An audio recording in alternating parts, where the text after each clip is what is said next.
Genial. Bueno, hoy vamos a seguir un poco con más métodos de forecasting. La clase pasada habíamos visto métodos como ARIMA. Hoy vamos a ver un poco más otros temas más de deep learning y basados también en métodos estadísticos. Les va a aparecer acá cada vez que se conecta alguien, no sé si lo están viendo. Pero bueno, si los que llegan tarde van a quedar escrachados en el video de YouTube. Pero bueno. Nada, como siempre, forecasting, la idea que tienen que tener es predecir datos en base a datos pasados. En base al pasado, poder predecir el futuro. Y ahí el chistecito fácil, ¿no? Entonces, ¿qué métodos vamos a hacer, vamos a ver hoy en particular? Bueno, vamos a ver esto que decíamos de distintos métodos de deep learning. Primero vamos a hacer un pequeño repaso, tal como ustedes pidieron, de redes neuronales, qué es backpropagation, cómo funciona la red neuronal. Pero sobre todo vamos a hacer hincapié en un par de cosas como funciones de activación, que después van a ser útiles cuando veamos cómo funcionan distintos métodos de deep learning, como van a ser las redes recurrentes. También vamos a ver redes convolucionales, una idea que obviamente están basadas en imágenes, pero también sirven para aplicarlas en una dimensión en series de tiempo. Y después también vamos a ver Prophet. Prophet es un método estadístico que también sirve mucho para forecasting y también para cosas como detección de anomalías en base a forecasting, que tiene muy buenos resultados y es muy útil. La clase de hoy, a diferencia de clases pasadas, es en Python, no va a ser en R, y también va a ser usando PyTorch. La razón para esto es porque si uno mira estos datos basados de LinkedIn, de búsquedas laborales, tipo de ofertas laborales, mejor dicho, qué herramientas piden. En la izquierda tienen cuáles son las más pedidas, en la derecha es cuál porcentaje es mayor en base a las que se pedía un año atrás, como para ver qué se está pidiendo cada vez más. Python es tipo, la herramienta más pedida, PyTorch es dentro de lo que es Deep Learning lo más pedido, lo que más está en crecimiento. Cosas como TensorFlow también se usa bastante, es otra de las herramientas, pero bueno, TensorFlow y PyTorch hoy en día se pueden usar medio ambas y las dos son muy buenas. Y vamos a ver todos estos métodos. Y algo que creo que es un poco importante es, tal vez la clase de hoy sea un poco más matemática. Si tienen cualquier consulta o lo que sea, pregunten, es la gracia. Para algo está la clase, ¿no? Pueden interrumpirme, pueden escribir en el chat, no sé si lo voy a estar viendo tanto, así que desmutéense y pregunten tranquilamente. Entonces vamos a empezar un poco con este repaso de, ¿cómo se dice? De redes neuronales. La idea simple de una red neuronal es, tengo un input, hago algo, sale un output. Y entreno a mi red neuronal, ahora vamos a ver cómo, para que ese output sea de la forma que yo quiero.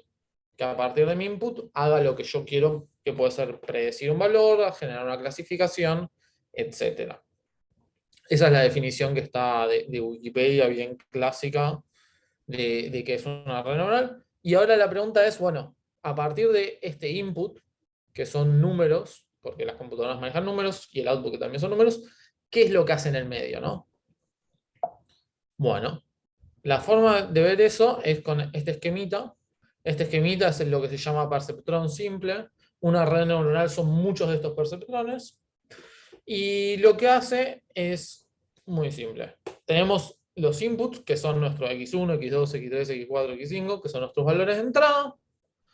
Los multiplicamos cada uno por un peso, a x1 por w1, a x2 por w2, a x3 por w3 y así sucesivamente.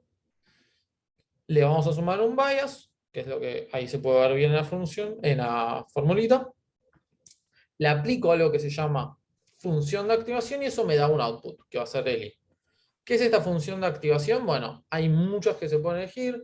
Originalmente estaba la sigmoide, que es una función que va entre 0 y 1.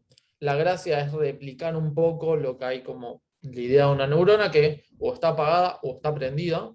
Entonces, para valores negativos, lo que hace es decir que 0. Tipo, si un valor, el input de la función de activación, ¿no? Es menos 500, te dice 0. Menos 10, 0. Menos 1, 0. Y si es valores muy positivos, es 1. Como que satura en 1 y satura en 0. Y después tiene una transición entre 0 y 1 continua, que es amable para derivadas, pero muy rápida. Después tenemos otras que se variaron, como puede ser la tangente hiperbólica, que en vez de ser entre 0 y 1, es entre 1 y menos 1. Y después tenemos otras cosas como la ReLU, que probó tener muy buenos resultados, en donde en vez de saturar en 0 y 1, para la parte positiva no satura, es la identidad. Entonces puede distinguir entre algo que está como levemente como activada la neurona o muy activada la neurona. Liquid-ReLU es más o menos lo mismo, pero en vez de saturar en 0, como tiene una pequeña pendiente, y hay muchas otras, ¿no? Pero lo interesante de todo esto es, bueno, si yo tengo mis inputs, los aplico, los multiplico por unos pesos, le sumo un bias, elijo esta función de activación y me genero un i, va a salir un output a partir de mi input, pero ese output va a ser cualquier cosa, a menos que sepa elegir mis pesos, o sea, mis Ws y mi bias de forma conveniente para que pueda realizar la predicción. Entonces, la gracia de todas las redes neuronales es poder elegir los Ws y los bias y los B de forma inteligente para que pueda generarse la tarea que yo quiera. O sea, que a partir de mi input sea el output que yo quiera. Y eso es lo que se va a llamar entrenamiento. Poder elegir bien los Ws y los Bs. Entonces, una vez que tengamos esto, entendemos esto, una red neural son muchos perceptrones enganchados entre sí. Cada una de las neuronas sería como un perceptrón. Entonces, le aplica eso, después le aplica otra vez, y así hay como muchas capas. El ejemplito más simple, que seguramente algunos vieron, es el de MINST, que es básicamente, tengo imágenes con números y quiero clasificarlos. Es decir, si esta imagen tiene un 0, quiero decir, acá hay un 0. Si esta imagen tiene un 4, acá hay un 4. Que para un ser humano es muy simple, pero la gracia es poder hacer algo que lo detecte automáticamente. Ahí es como el programa Hola Mundo, pero del Machine Learning. Entonces, si tenemos una imagen de un 5, la imagen de un 5 no es un 5. Son un montón de píxeles que están como o apagados o 0, o con color negro, que sería un 1. Entonces, mi input va a ser el primer píxel, 0, el segundo píxel, 0, el tercer píxel, 0, el no sé cuánto píxel, 1, y así todos los píxeles. Y mi output de esta red neuronal va a ser, bueno, ¿cuántas chances hay de que ese número sea un 0? Las chances de que sea un 1, las chances de que sea un 2, las chances de que sea un 3, las chances de que sea un 4, y así sucesivamente. La gracia de todo esto es que me diga, hay muchas chances de que sea un 5 y pocas de todos los otros números, ¿no? Si yo a esto lo inicializo con valores W y bias al azar, el output va a ser cualquier cosa. Porque que un input genere todas estas operaciones de multiplicación y suma y funciones de activación, todas concatenadas, el output va, si los pesos los elegí de forma aleatoria, el output va a ser casi aleatorio. Digo, o sea, va a ser aleatorio en base a los elegidos antes. Entonces, ¿cómo hacemos para elegirlo de forma conveniente? Bueno, lo que vamos a hacer es un proceso iterativo. Si nosotros corremos esto una primera vez, me genera unos valores al azar. 50% de chance de que sea un 0, por ejemplo, ¿no? Un poquito, muy poco de chance de que sea un 1, pero bastante seguro de que es un 3, muy seguro de que es un 7, pero no tanto de que es un 5. Esto no tiene ningún sentido, pero obviamente no tiene sentido porque inicialicé mis pesos y mis vallas al azar y le estoy aplicando todas estas operaciones.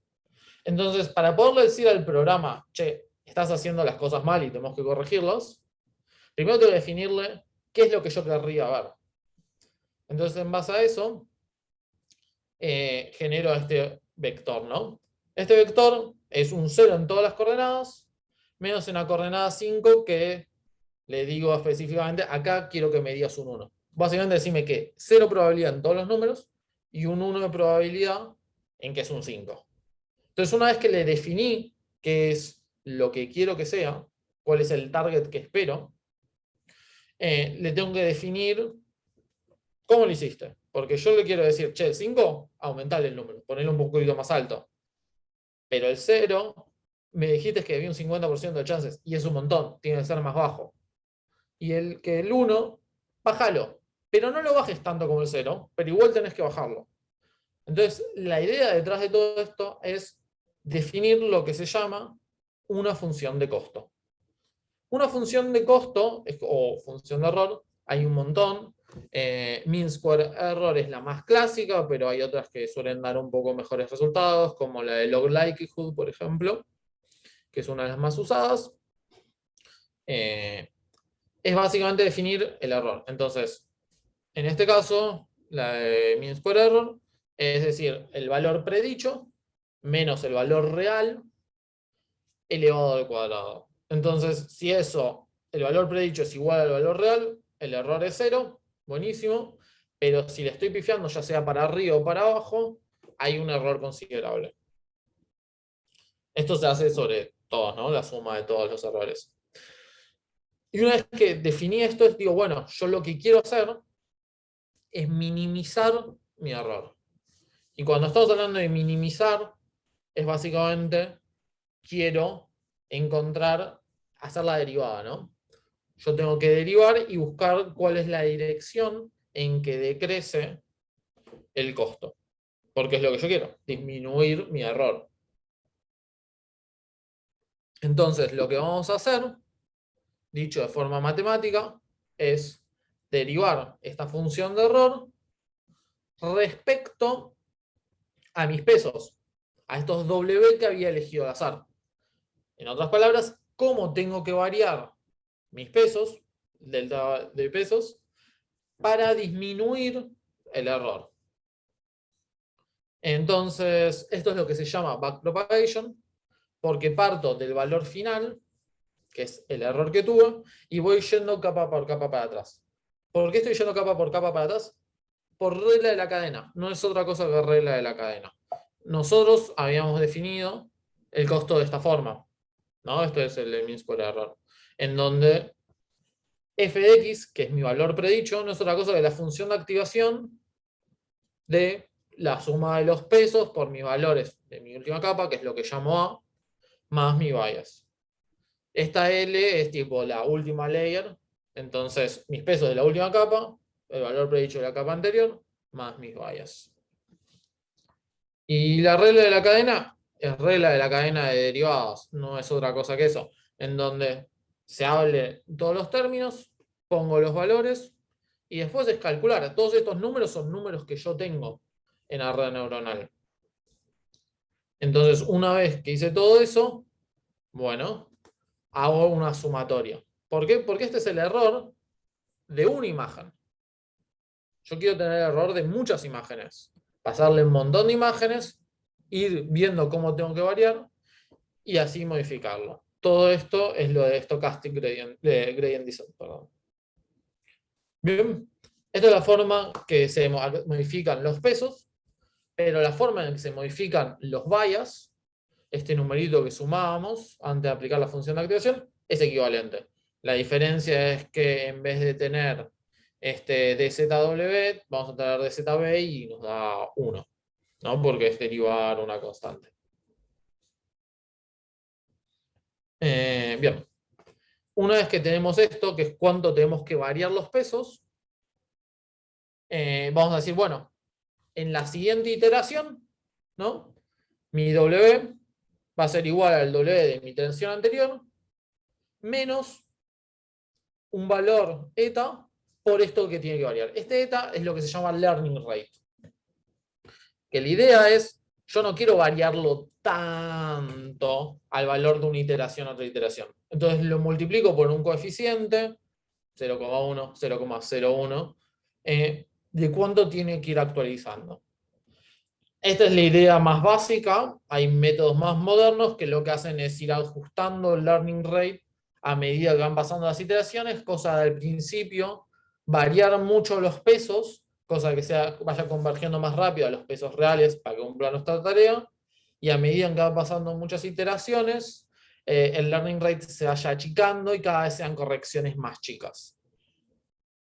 Hay muchas formas de modificar esto. Estamos viendo lo más simple como para que tengan un pantallazo de redes. ¿Se entendió hasta acá medio la idea de cómo funciona básicamente una red neuronal simple y densa? El que callo otorga, silencio lo tomo como sí. Sí, Sí, sí. sí. Así que, bien. Hay algo que se puede usar, muy simple. Esta es una página de TensorFlow que es muy útil para visualizar. Le pueden poner la función de activación que ustedes quieran, regularización, esto del learning rate que habíamos visto. Pueden elegir datasets y lo que hace es les muestra cómo va funcionando las redes neuronales. Entonces acá le vamos a pasar como features de entrada, la coordenada en X y la coordenada en Y, y queremos que separe estas dos pelotas de puntos, ¿no? Con una sola capa funciona bastante bien, ¿no? Acá podemos ver cómo va disminuyendo el error a medida que pasa el tiempo, ¿no? Y acá nos muestra qué es lo que está haciendo la capa. Básicamente es una sola neurona, es casi como una regresión logística. Tenemos que modificar, si ponemos sigmoide, básicamente es como una regresión logística que logra separa en dos el espacio y te dice lo que están en la derecha arriba son azules, lo de izquierda abajo naranjas. Y lo que hace es eso, divide el espacio a partir del otro. ¿Por qué? Porque esto es como una combinación de las cosas que vienen antes, de las features, en este caso, porque es lo que hay en nuestra capa anterior. Si yo quisiese tener este problema y le doy play, antes de dar play, ¿va a poder separar esta red neuronal con una sola neurona a estas dos clases, a los naranjas y los azules? ¿Qué suponen que va a pasar cuando le dé play? No puede. Ok, Una neurona sola. bien. ¿Qué suponen que va a hacer? Va a tirar una recta por donde sea menos malo. Exactamente. Vamos a correr esto. Y bueno, se va fijando y dice, bueno, mira, hay muchos más puntos naranjitas acá, hay muchos azules, bueno, te tiro una recta por donde es menos malo, tal como ustedes dijeron.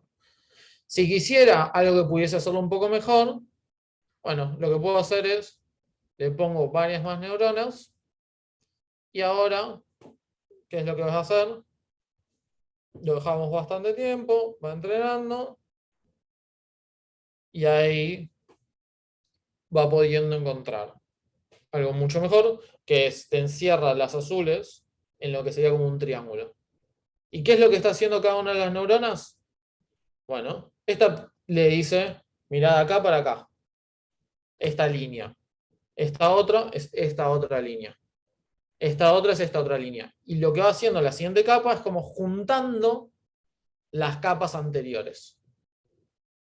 Entonces, cada uno es como que hace una combinación de lo que venía antes. Al principio tenés solo verticales y horizontales, entonces te puedo armar diagonales, pero después, al final, te junta varias diagonales, entonces te puedo armar como figuras. Entonces, distintas capas, al agregar más complejidad, bueno, acá le puedo agregar un montón de cosas, y darle play, y va a tardar un tiempo, pero bueno, acá dice cualquier cosa. Pero la gracia es, uno puede ir agregando neuronas y jugar con esto, y también puede cambiarle los datasets a distintas cosas, e ir probando un poco cómo funciona y tener cierta intuición de qué es lo que está haciendo neurona por neurona. Esto se puede hacer porque son arquitecturas relativamente simples.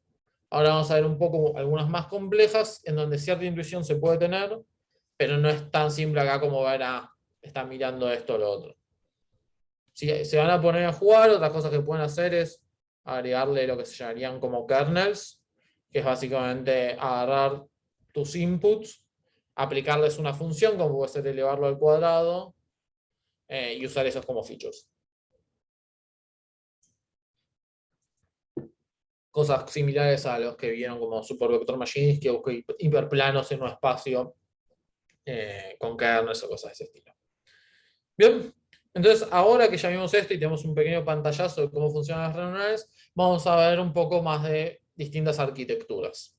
Arquitecturas no es otra cosa que distintas formas de ordenar y hacer que estas neuronas estén ordenadas entre sí. Bien, entonces vamos a ver convolucionales en 1 y 2 dimensiones. Originalmente esto está muy pensado para imágenes, pero también si uno mira el paper original de LeCun, se aplica también perfectamente a series de tiempo en redes convolucionales 1D, que ya están armadas tanto en PyTorch o TensorFlow o cualquier sistema de Machine Learning, ¿no? Entonces, nosotros que habíamos visto hasta ahora es lo que se llama una capa densa, en donde teníamos nuestro input, teníamos nuestro output, y cada una de estas líneas representa lo que sería un peso. Es aplicable el peso más el bias a cada uno, ¿no?, de tus inputs para calcular el valor de esa neurona. Ustedes ven el mouse, ¿no? Sí. Entonces, para calcular el valor de la neurona de acá arriba, lo que hago no es otra cosa que agarrar todos los valores de todas estas neuronas, le multiplico por un W, lo sumo, le aplico la función de activación y calculo este valor. Y así para cada una de mis neuronas de la siguiente capa. Y así sucesivamente. Entonces, lo que se estaría haciendo es viendo lo que sería todas mis neuronas, ven toda la imagen. Que en sí está bien pensado en el sentido que una neurona está usando toda la información posible.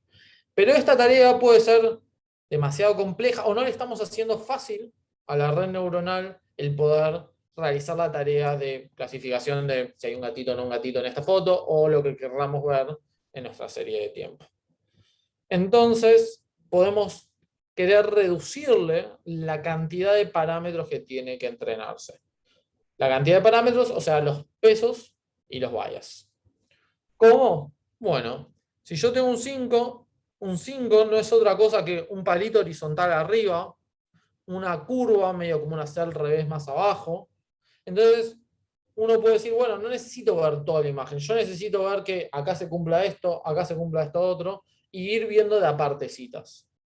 Es decir, en vez de que cada neurona vea todo el input, cada neurona ve una partecita. Es decir, solo ve un poco para arriba, un poco para abajo, de lo que sería en la imagen y los costados, o un poquito antes y un poquito después en mi serie de tiempo. Pero no solo estoy haciendo eso. Lo que voy a hacer además es que los pesos de mi serie de tiempo de ver un espacio para antes, en el momento, y uno después, sean los mismos. Es decir, yo voy a tener como sería una sola neurona, que primero le paso la parte de ahí, después le paso la siguiente parte, la siguiente, y así sucesivamente. Entonces voy a ir corriendo esto por la imagen o la serie de tiempo, y esos van a ser como mis inputs. Primero va a hacer esto, después la siguiente parte, después la siguiente parte, después la siguiente parte. Y así estoy reduciendo mucho la cantidad de parámetros que necesito entrenar, lo cual es muy bueno para que no tener temas como overfitting y que sea más rápido y tener mejores resultados. Bien, el tema es que hay un par de cosas. Acá, si se fijan, la primera de arriba como que no tiene algo de antes, pero todas las otras sí, ¿no? Tiene una conexión arriba. Bueno, lo que se suele hacer para evitar ese problema es lo que se llama padding, que es o rodear la imagen o rodear la serie de tiempo con algún valor a los costados. Se suele usar cero padding, valores como repetir o usar la media también son cosas que se usan a veces, pero 0 es lo generalmente más usado. Otra cosa que también es un parámetro que le tenemos que dar cuando corramos nuestra convolucional es lo que se llama el stride, que es básicamente cuánto me estoy corriendo al lado. En esta imagen es como si fuese un píxel, cada uno de estos cuadraditos, pero también pueden pensarlo como cada uno de los instantes de una serie de tiempo, es cuánto me voy a correr cuando vaya corriendo mi convolucional. ¿Me corro de un cuadradito? ¿Me corro de 2 cuadraditos? ¿Me corro de 3 cuadraditos? Bueno, ¿de cuánto? Dependiendo de eso, va a ser el shape que tiene mi output. Es decir, la siguiente capa de mi red neuronal va a tener un tamaño dependiendo de cada cuánto voy corriendo. Si voy corriendo cada mucho, el output va a ser muy chiquito. Si voy corriendo de a muy poquito, va a ser mucho más grande. Eso lo vamos a ver más cuando veamos la parte de código, que vamos a ver que se tienen que respetar ciertas cosas cuando hagamos de distintas capas, que es pensar en cuál es el tamaño y qué es lo que le estoy dando de input a una red neuronal en cada una de las capas y qué va a ser mi output. Esto es un poco lo que acabamos de decir. Y lo otro que se suele hacer muchas veces es intercalar lo que se llaman convolucionales con estas capas de max pooling. La idea de max pooling es, si yo me fijo en cada una de mis secciones, me quedo con el valor más alto de esa sección. Es decir, entre la parte amarilla el valor más alto es un 6, listo, me quedo con el 6. De la parte verde, la parte más alta es un 8, me quedo con 8. ¿Cuál es la idea de esto?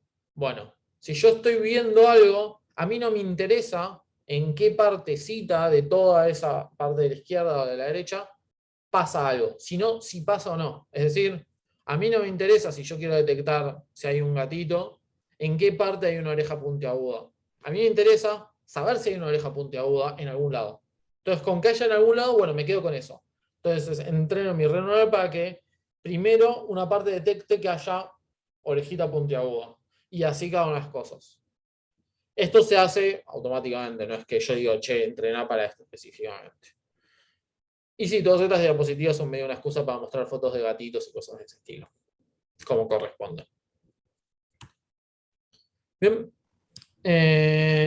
Entonces, bueno, esto decíamos, vamos a ir alternando entre convolucionales y capas de max pooling.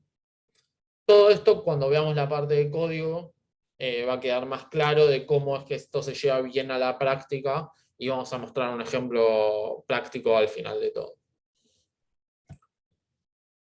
Redes recurrentes.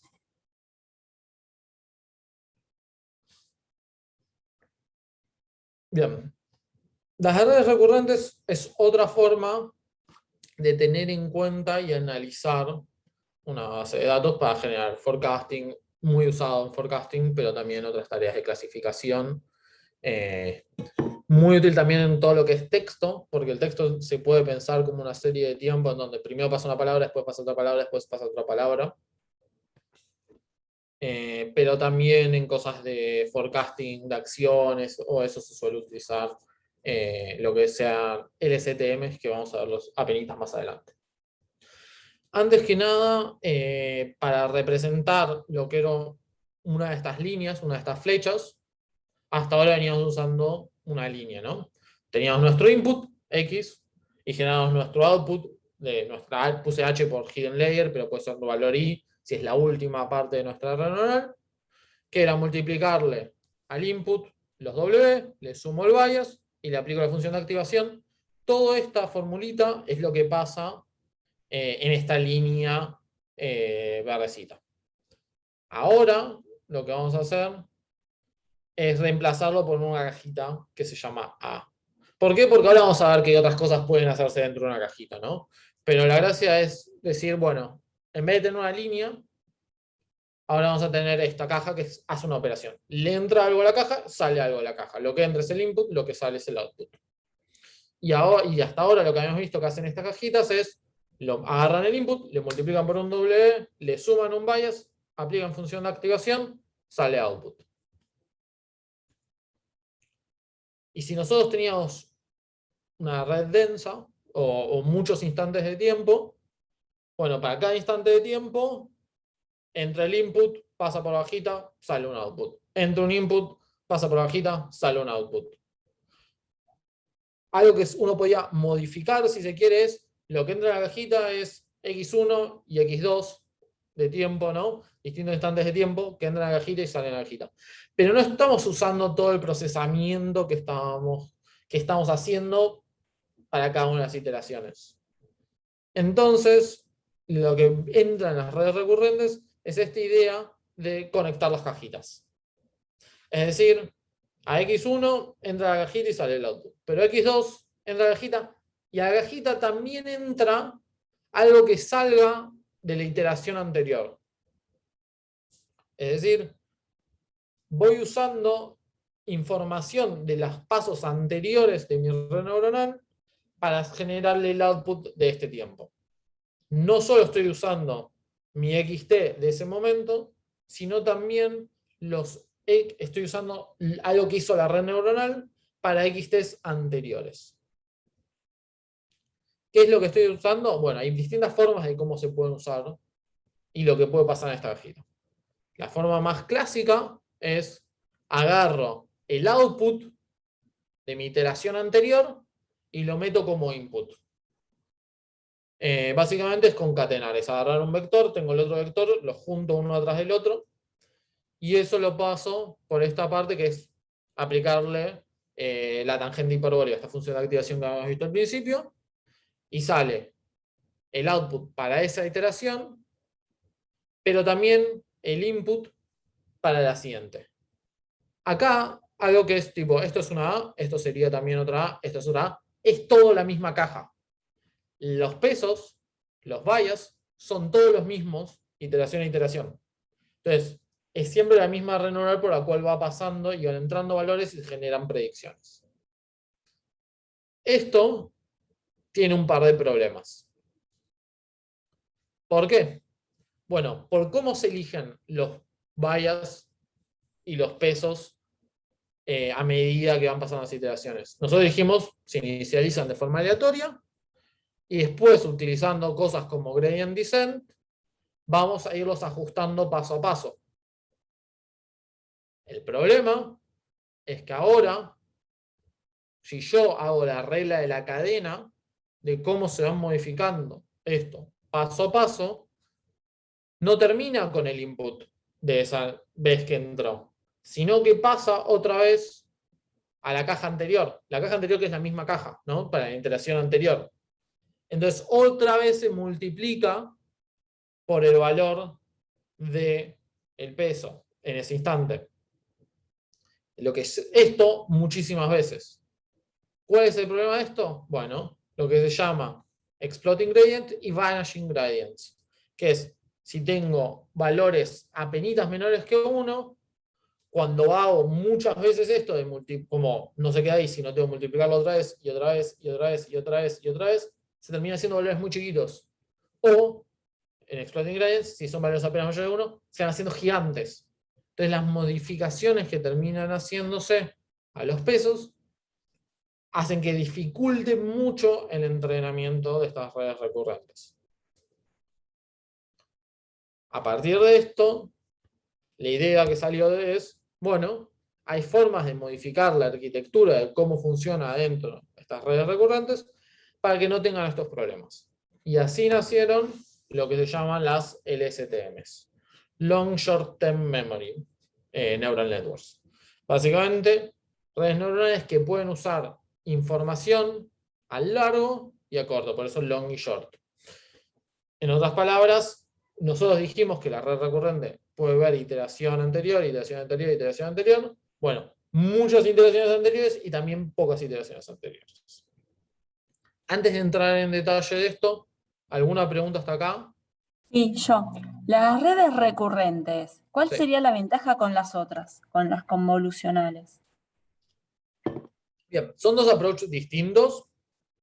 La ventaja que tiene es, al momento de realizar una predicción, tiene en cuenta cuál fue el output de las iteraciones anteriores. Claro, pero digo eso, ¿en qué influye en el resultado? ¿Es más Sí. exacto? encuentra más cosas en una foto, o va más rápido. A ver, si yo te digo una red densa, digo, está viendo toda la misma información, ¿no? Tanto las convolucionales como las LSTMs o las redes recurrentes, todos están viendo la misma información. Entonces Sí. no es que alguna está viendo más información que la otra. La diferencia está en cómo procesan esa información y qué facilidades le da uno para que pueda procesarlo. Las redes convolucionales, uno le dice, todos estos parámetros no te importan, porque yo voy a querer ir variando en el tiempo e ir corriendo como esta cajita para que vayas analizando. Entonces va viendo el input, input, input, y con eso lo va corriendo.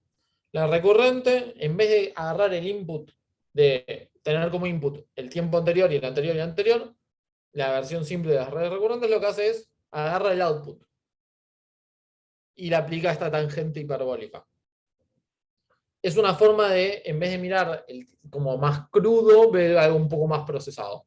De todas formas, esto sería una capa de una red recurrente o una capa de convolucional. A esto, uno generalmente cuando entrena le pone varias capas.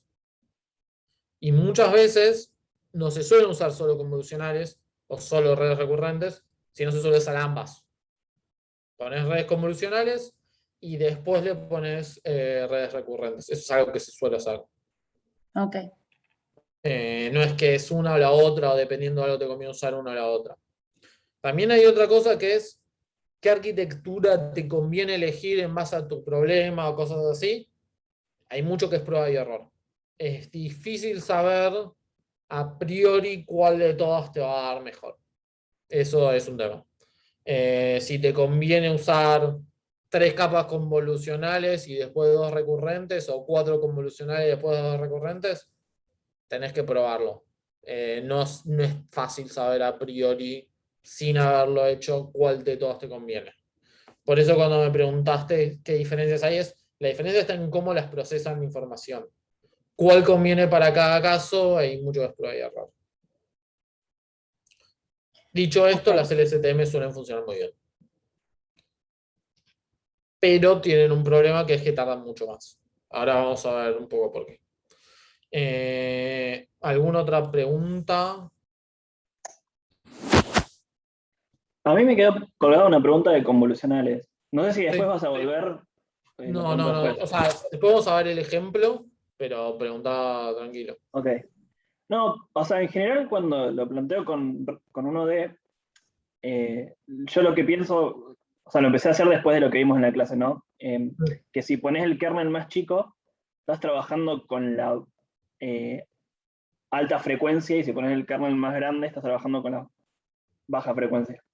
O sea, Ujú. ¿tiene sentido hacer en paralelo, digamos, dos convolucionales, una que sea de baja frecuencia y otra de alta? ¿Y tiene sentido decir que el kernel chico es baja frecuencia y el kernel alto es alta frecuencia? O sea, el kernel alto.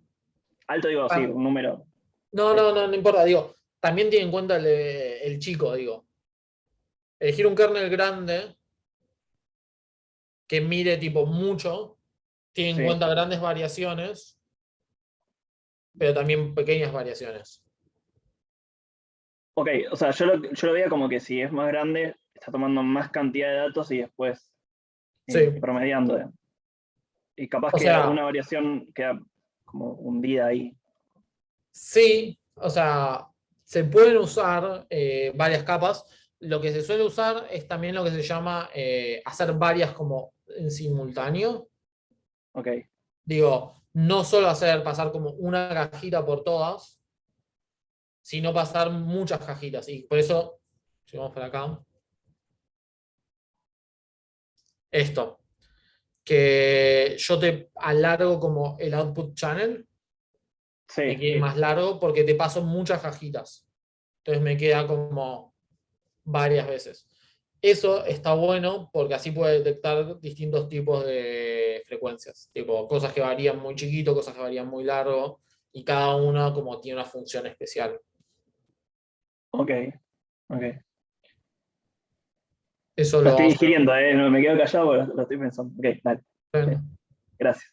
Cualquier cosa me volvés a preguntar. Ningún Dale, problema. buenísimo. ¿Otras preguntas?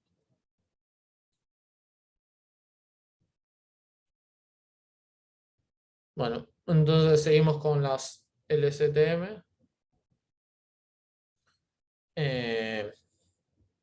Nosotros lo que habíamos dicho originalmente es que teníamos esta forma en donde el output de lo que salía también era el input, estas flechitas como lo mismo que entra acá, para la siguiente instante de tiempo. Y el problema es que esto, si uno venía para atrás, puede hacerlo así hasta el primer tiempo y era un montón re largo. En donde en cada paso le pasaba esta función de activación. Entonces lo que hacen las LSTMs es reemplazar esta cajita medio simple por esta que tiene muchas partes.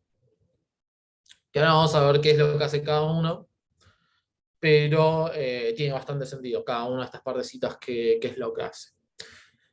Por eso va a ser importante recordar estos tipos de funciones de activación. La sigma, recuerden que es entre 0 y 1. La tangente hiperbólica de acá y de acá es entre -1 y 1. Entonces, las LSTMs van a tener una celda o como un caminito que se va a llamar, que es el de la memoria, que es este de acá arriba, que es el que va a recordar las cosas importantes que pasaron antes.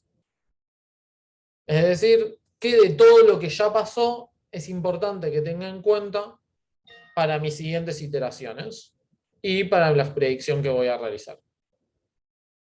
Entonces, a medida que me entre un nuevo valor, le voy a querer decir, bueno, modificame este estado de memoria, qué cosas que están pasando, y realizar una predicción en base a eso, y ir andándolo modificando también. Un segundo. Ahí está. Bien. Entonces, voy a tener esto de memoria, voy a ir modificando qué es lo que tiene que recordar de iteraciones pasadas, qué es lo importante en base a los nuevos valores, y a partir de eso generar predicciones. Porque lo que dijimos que la forecasting es usar datos del pasado para predecir el futuro. O a tener un estimativo de qué es lo que puede pasar en el futuro. Entonces, ¿cómo modificamos esta celda de memoria? Bueno, primero que nada, vamos a tener este input que entra, este valor se concatena con la predicción de mi celda anterior, y esto pasa por una función de activación. Que básicamente lo que hace es, dice, esto es lo que entra, esto es lo que venía antes, lo que predijiste antes, un poco siguiendo esta idea de la red recurrente. Bueno, este nuevo valor, transformar en valores de 0 y 1. Piensen en la celda de memoria como si fuese un vector, porque es un vector, efectivamente, ¿no? Cada celda representa algo, dependiendo de nuestro problema, y digo, bueno, de este vector yo voy a querer multiplicarlo por otro vector que tiene ceros y unos. Si yo te multiplico un vector por un 0, básicamente estoy borrándole cosas de información, cachos de información a ese vector. Y los que tienen unos lo estoy manteniendo. Entonces, básicamente lo que le estoy diciendo a esto es, este era tu vector que tiene representado, que tiene como este embedding de lo importante, olvídate estas partes, transforma en 0 estas partes. Y para hacer eso, usa el input, o sea, la nueva información, y lo predicho en iteración anterior. Después, lo que voy a querer es actualizar mi nuevo valor con esta parte. Entonces, ¿qué es lo que quiero actualizar? Bueno, agarro lo mismo que antes, ¿no? Con los mismos cachos, la información de cuál es el nuevo valor de t y cuál es mi predicción en el ítem anterior. Voy a tener esta parte, esta función de activación sigma, que es ceros y unos, y una parte de tangente hiperbólica, entre 1 y -1. Esta parte de tangente hiperbólica se va a encargar de cuáles son los nuevos valores que me está dando esta información, ¿no? Este nuevo valor a instante t, ¿qué información me está dando que tengo que ponerlo a la memoria? Y la parte de la función de activación sigma es cuáles tengo que modificar en la memoria. Entonces, al multiplicar esta parte de tangente hiperbólica por la parte de sigma es, bueno, estos valores quédatelos, estos valores no, y después se los sumo. Entonces, la primera parte borró algunas cosas de mi embedding, ¿no? De mi vector de memoria. Y la segunda parte le suma unos valores dependiendo de cuál es el input y cuáles fueron la predicción a tiempo de -1. Una vez que tengo todo esto, ya tengo y ya sé cuál es mi valor de memoria. Entonces ya tengo cómo tengo que modificarse mi memoria en base a lo que pasó. Y esto va a ser lo que entre en el próximo instante de tiempo. ¿Qué es lo que falta? Bueno, yo no realicé ninguna predicción todavía, ¿no? Entonces necesito, a partir de esta celda de memoria, generar alguna predicción. Porque es forecasting y tengo que predecir algo para ese tiempo. ¿Cómo hace eso? Bueno, agarra el valor de la celda de memoria, le pasa por una tangente hiperbólica y lo multiplica por otra vez esto, que como habíamos dicho, la parte de sigma dice, esta parte es importante, esta parte no, esta parte quédatela porque son unos, esta parte no importa porque son ceros. Y eso es lo que genera mi output a tiempo t. Y el input para mi siguiente t+1. Sé que son un montón de pequeñas partecitas, pero esta es la idea, de tener esta celda de memoria, este vector, que representa qué es lo que tengo que tener de información para cada tiempo, y cómo tengo que ir actualizando ese embedding a partir de los nuevos valores. Primero les digo, esta parte olvídatela, después les digo, esta parte es la nueva información que entra, y por último es, bueno, en base a este embedding, generame la predicción, en base al embedding y a este t, y esta información a tiempo t, generame la predicción y generame el valor h de t. ¿Y ¿Bien? Federico? Sí. Tengo un montón de dudas. Sí. Porque hasta ahora, digamos, siempre que veíamos en una red neuronal, o sea, la salida era un único valor, o sea, o entre varios valores, pero era como estática la salida. Acá estamos como generando muchos valores en función de los tiempos, ¿no? Si vos querés predecir varios tiempos. ¿En qué sentido era estática? No, bueno, por ejemplo, cuando veíamos la foto del gato, eso no es gato, 0, 1, digamos, o la foto de los números, era como la probabilidad de que sea un número de 0 al 10. Sí. Ahora estás generando muchos test, digamos, muchos valores para distintos test. Sí. O sea, igual acá, cuando veíamos convolucional, el valor de esta neurona es a partir de este valor y de este valor. ¿No? Sí, bueno, acá. Y cuando paso al siguiente, es el de este valor, este valor, este valor. Que es básicamente como correr un T en adelante. Claro. Y acá también. Y acá también. Entonces. Sí. O sea. Sí, acá acá tenés como que predecir los distintos píxeles. Sí, o no, estoy tratando de predecir algo en base a distintas secciones de la imagen.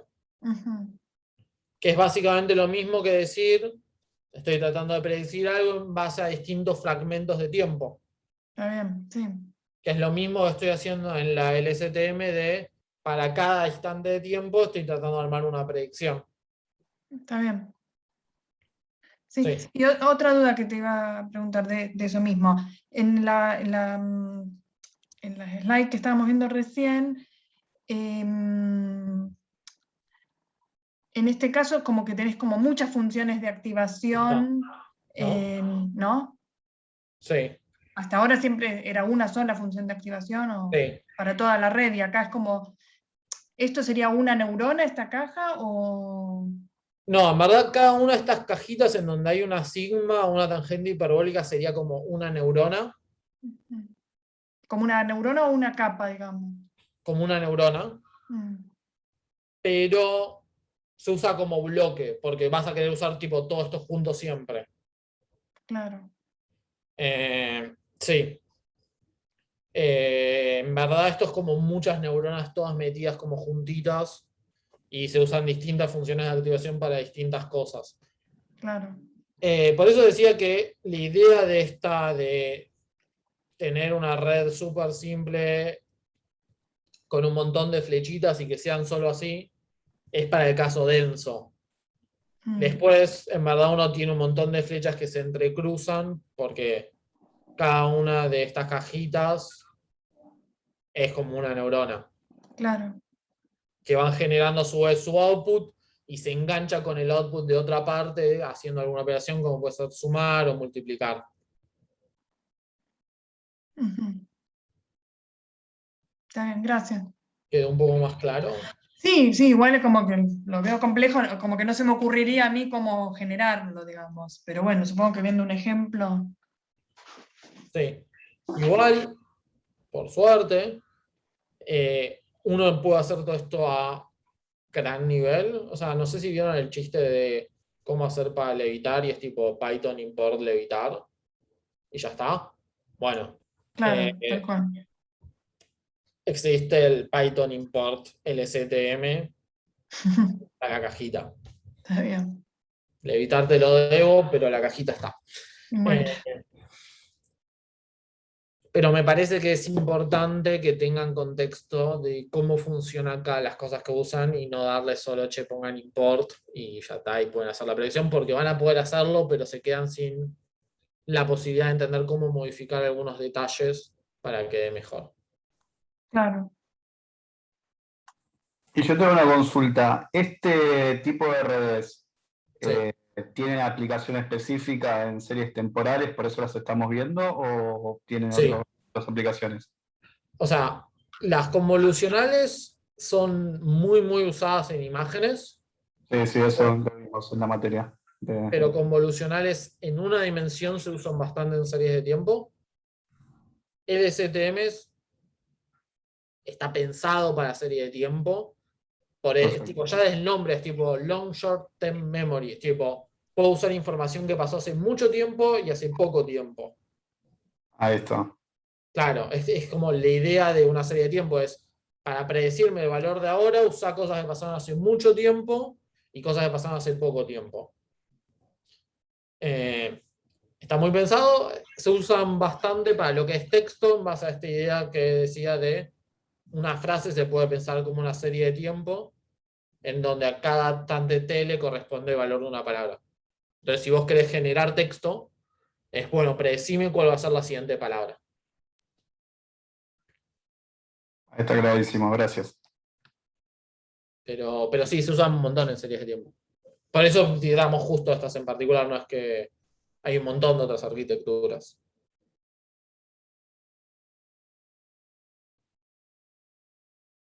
Bien, ¿alguna otra duda?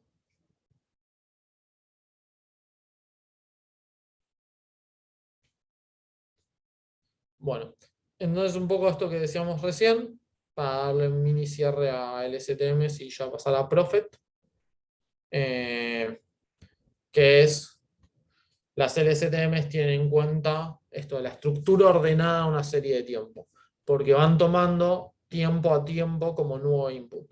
Si yo le cambio el orden a mi serie de tiempo, pierde sentido la idea de serie de tiempo porque le estoy cambiando los valores y mi DSTM empezaría a funcionar muchísimo peor, porque no entiende este sentido temporal que está inmerso en cómo está definida la estructura y la arquitectura. Y nada, que está muy bueno para aprender dependencias que pasaron hace mucho y hace poco. Por eso es muy bueno para forecasting.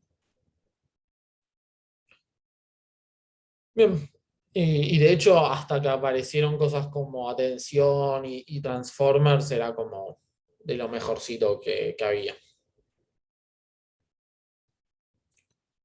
Ahora vamos a pasar a Prophet, que es el último método que vamos a ver hoy, antes de pasar más a la parte práctica.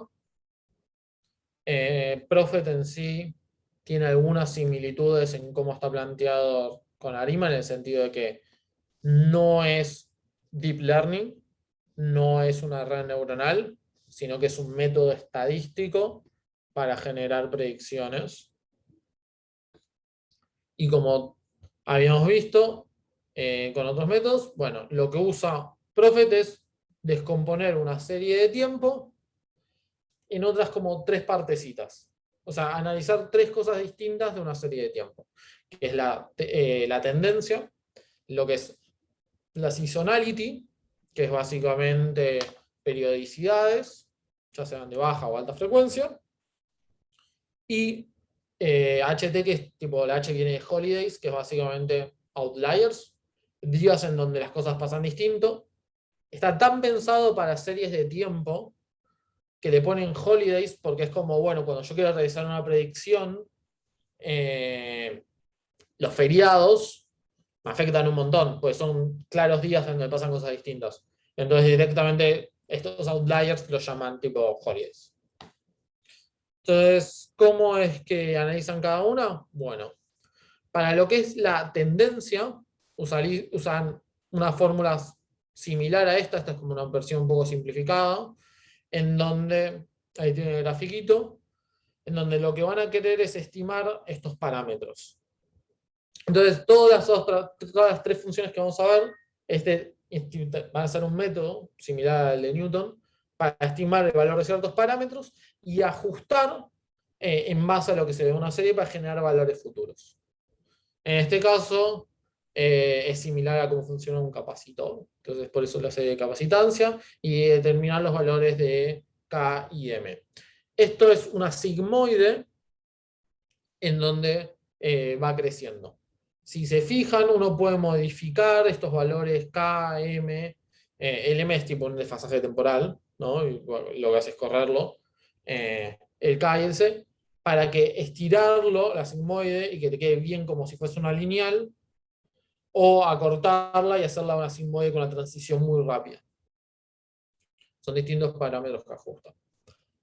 Para lo que es la parte de seasonality, lo que usa es algo que es básicamente en el fondo una serie de Fourier, una descomposición en series de Fourier, en donde en vez de tener el tau tiene el P.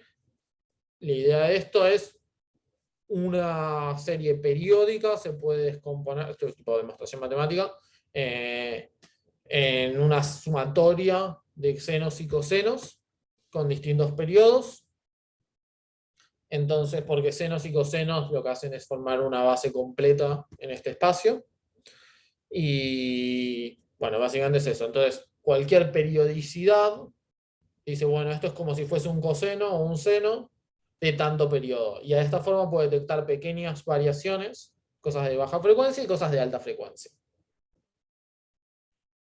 Por último, también tiene en cuenta lo que se llaman holidays.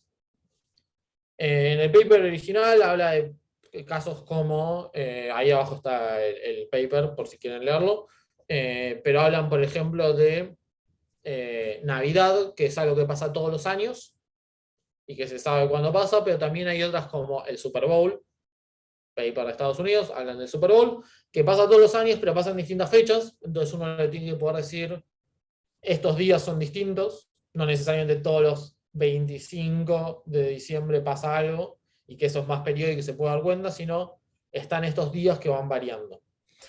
Entonces está bueno porque puedes darle, che, ten en cuenta que estos son medio outliers al momento de realizar una predicción. ¿Cómo los tiene en cuenta? Bueno, lo que hace es tener una HT, es una función indicadora, que básicamente es 0 en todos lados y 1 en ciertos valores. ¿Cuáles son esos valores? Bueno, son los instantes de tiempo en donde yo les digo que hay ciertos outliers. Y esa función indicadora la multiplica por un K, que es qué tan importante es el outlier, ¿no? ¿Qué tanto tengo que tenerlo en cuenta? Puede ser un outlier que no modifique nada, puede ser un outlier que modifica mucho, y va a intentar ajustar este valor K. De la misma forma que antes intentaba encontrar los valores AN, BN, para los distintos N, que es distintos tiempos de frecuencia, ¿no? Y tau, que es el periodo, y antes el C y el K y el M. Con todos estos parámetros, bueno, está el error, porque uno asume que esto no va a dar la predicción perfecta, sino que tiene un errorcito, que no es algo que lo calcula, ¿no? Digo, es la definición matemática de que mi IDT es la suma de todos. Bueno, lo que usa es este método, LBFGS. No importa cuál es el método en particular en sí, es un método similar al método de Newton de optimización, que es básicamente una forma de encontrar cuáles son estos parámetros que mejor ajustan a tu serie de tiempo. Entonces, a partir de valores anteriores, va a querer estimar todos estos parámetros, y una vez que tiene cuánto vale GDT, SDT, HDT, va a querer armarte una predicción de cuánto es estos valores. Hasta acá lo que sería la parte más teórica. Ahora vamos a ver notebooks de cómo se aplican cada uno de estos métodos y qué resultados dan y comentarlos un poco. ¿Alguna pregunta? Tengo una consulta. En el Las caso que de los outliers, ¿yo le defino al algoritmo cuáles son los outliers de forma manual? ¿Te referís a los holidays? Sí. Sí, vos le podés decir. Igual podés no decirle. Digo, es robusto frente a outliers y los va a ignorar. Pero si vos a Ok. priori sabés que, no sé, pasan ciertas cosas, es útil. Por ejemplo, esto lo usé cuando había un problema que era cómo saber cuántos casos van a llamar ambulancias hora a hora, ¿no? Predecir la cantidad de ambulancias que van a ser necesarias, porque tenés que tener las listas antes de que las llamen, dependiendo, sabés que hay horarios y días de mayor demanda de ambulancias, día de menor ambulancias, esto para un trabajo en Capital Federal. Sí. Entonces, nada, necesitas saber, tener un estimativo de a qué lugares van a llamar y eso. Y hay días que uno sabe que van a ser distintos. Días de marchas, días de recitales, son días que suelen pasar cosas distintas. 1 de enero, son días que uno sabe a priori que van a ser distintos. Porque son días que se van a necesitar más ambulancias, que va a haber tales problemas de tráfico y distintas cosas. Entonces, uno puede ayudar al modelo que entrene mejor y tenga mejores predicciones, diciéndoles, estos son días especiales. Tenlos en cuenta. Claro. Pero es como que los separo de todo análisis. Después no puedo- No es que lo separa. Lo que hace es, tiene este factor K para cuando usa la predicción para ese día. Entonces si estás en uno de esos días, si yo le digo, mira, la verdad, por ejemplo, en los días de recitales grandes suele haber más llamadas de ambulancias, por ejemplo. Entonces, decirles, bueno, sabés que va a haber un recital, ponerlo en la función indicadora, cosa de que le agregue como este factor K a la predicción. Ok, perfecto. O sea, básicamente es tratarlos de forma distinta, sumándoles o restándoles este factor K que va a estimar qué tan importante es. ¿Bien? Perfecto, gracias. ¿Alguna otra duda? Sí, un par. Dime. La primera pregunta, hablaste de convolucionales de de 1D. Ahora, si yo Sí. tengo multivariada, digamos, información multivariada, también puedo correrle 2D para aprovechar, digamos, las estructuras conjuntas que pudiera haber entre distintos componentes de la serie. O sea, no es 2D lo que vos querés. ¿Por qué? Lo que vos querés es, la respuesta simple es lo que vos querés es una convolucional en una dimensión con múltiples canales. Ujú. ¿Por qué? No es lo mismo que algo en 2D. Porque en una imagen, si vos pensás en una imagen 2D, el píxel de la derecha y el píxel de la izquierda como que tienen un cierto mismo sentido que el píxel de arriba y el píxel de abajo. Y porque si yo tengo una serie temporal y tengo, digamos, datos de series conjuntas que están correlacionados, podría llegar a tener cierto sentido el acople de esas series. Sí, totalmente. Por eso lo que haces es no algo como si fuese una imagen en donde arriba, abajo, derecha e izquierda es como más o menos lo mismo, Ujú. sino lo que haces es usar una convolucional en una sola dimensión, pero con múltiples canales. La idea es, cuando vos analizás una imagen, en verdad vos lo que no analizás es una sola imagen, analizás 3. O sea, lo tomo como los canales de una imagen rojo-verde y Claro. ahí le pongo todas las series como distintos canales. Exactamente. Entonces, lo que haces es correr esta convolucional, pero que tiene en cuenta distintos canales y lo tiene en cuenta de forma como, no como si fuese antes o después, equivalente a moverte entre una serie y otra, sino como son distintos instantes, pero al mismo tiempo. Eso sería como la forma un poco más correcta. Ok. Y la otra pregunta, obviamente el convolucional te va sacando, digamos, dimensiones, no dimensiones, pero te va achicando Sí, la serie temporal. sí. ¿Tenés algún balance entre convolucionales? Cada vez que vos le haces un max pooling lo dividís prácticamente por 2, con lo cual si no, salvo que le pongas buen padding, te vas a quedar con pocos datos enseguida. Si pones muchas capas, sí. Ok, Sí, es un tema. Te va cambiando el shape del output y hay sí, mucho que vas perdiendo. Sí. listo. Gracias. ¿Alguna otra consulta? Bueno, si no hay, pasamos a la parte de notebooks. Esto es Arima. Lo puse un poco para tener más completitud. Ya sé que lo vimos la clase pasada en R, pero si lo quieren en Python, ahí está. Están viendo el notebook, ¿no? Sí, sí. ¿Quieren que le haga más zoom o está bien? Un poquito capaz, pero yo veo bien. Ok. Ahí está. Bien. Nada, vamos a usar Arima de esta librería, StatModel. Súper simple. Para todos estos ejemplos vamos a usar esta serie de tiempo, que es la temperatura australia. Es un dataset de serie de tiempo muy común y muy usado. Es bastante estándar. Cuando se usa algún análisis así simple y se quiere probar un método, hay un par de datasets que son los más comunes que se encuentran así googleando así nomás. Este es uno de ellos. Es cómo varía la temperatura. Se tiene hace un montón de tiempo, cómo va variando. Y se nota que es claramente muy periódico, tenés algunos outliers, etc. Entonces, cuando queremos hacer algún tipo de predicción, se separa en train y test.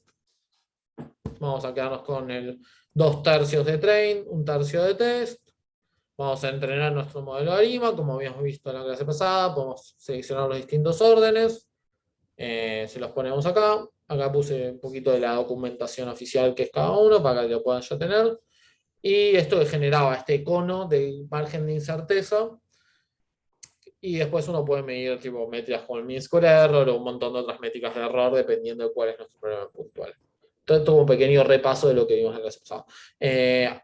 Nada, un poco lo que se puede ver acá es, bueno, si yo te digo cuál va a ser la temperatura dentro de 3 semanas y vos me decís, bueno, la temperatura va a estar entre 25 grados y menos 10 grados, y sí, le pegaste, pero yo qué sé, como que no me es muy útil ese tipo de estimación, porque es cierto, pero dale.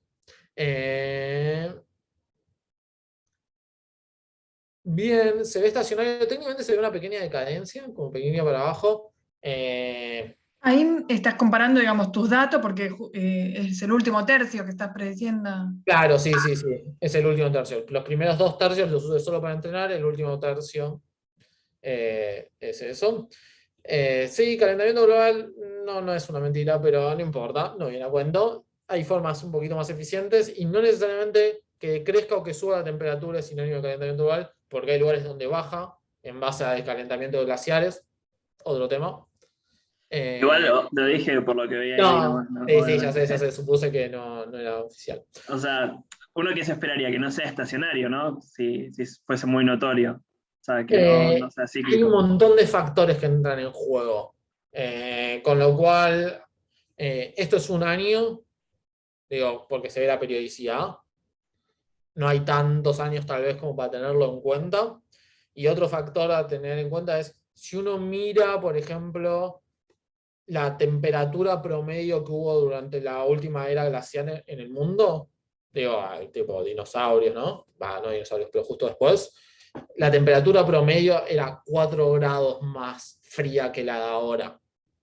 No es tipo 80 grados, y estamos hablando de una época glacial, ¿no? La última era de hielo. Entonces, esperar Claro, que ojo, no lo vemos ni suba loco en un año. 1 grado o 2 grados es como. Es ridículo. 2 grados es lo que se supone que va a pasar de acá a 2050. Y nada, es terrible, ¿no? Pero. Nada. paréntesis sobre hablar calentamiento global, tema muy importante. Igual este algoritmo como que no sigue el ciclo, digamos. No No. te... O sea, no es que no sigue el ciclo, en base, no es capaz de detectar ciclos anuales. Sigue la en tendencia tal vez, pero no... Claro, en base a los parámetros que fuimos dando. Es lo que puede hacer medio ARIMA. Ujú. Ahora vamos a ver convolucionales, ¿no? Acá tengo uno para cada uno, convolucionales, series de STMs y series de tiempo. Con Prophet, ¿no? Bien, mismo serie de tiempo, todo igual, separo la data igual. Y ahora es la parte como más distinta, o la forma de procesarlo distinto. Yo para darle a mi red neuronal necesito darle pares input-output. Foto de gatito es gatito, foto de perro es un perro. Entonces, para este caso, nada, les escribí esta funcioncita en donde digo, bueno, cuántos días quiero usar y cuántos valores voy a querer y qué valor voy a querer predecir. Entonces acá usa 30 días y predice el valor dentro de 10 días. Entonces va a ir corriendo, es como en base a estos 30 días, decime cuánto va a ser la temperatura dentro de 10 días. Y así. Cualquier persona que haya usado la app o cualquier app de clima sabe que la predicción a más de una semana no es súper confiable, pero algún estimativo se puede hacer bastante bien. Entonces, me genero con esto este dataset de entrenamiento, cuál es mi par categoría, ¿no? Mi test, mi trainee test, y cada par, cuánto es mi X y cuánto es mi Y. Cuál es mi input, cuál es mi output que quiero. Ay, perdón, no estoy viendo mucho el input y el output. O sea, Bien. ¿dónde? Esto es un valor, este es otro valor. Acá puse que me diga 2. Y este es mi input. Es este tensor, porque nada, PyTorch y TensorFlow funcionan con tensores. Que básicamente son como vectores, no vamos a hablar de las diferencias. Entonces, estos son los valores para 30 días. Si contás, hay 30 valores.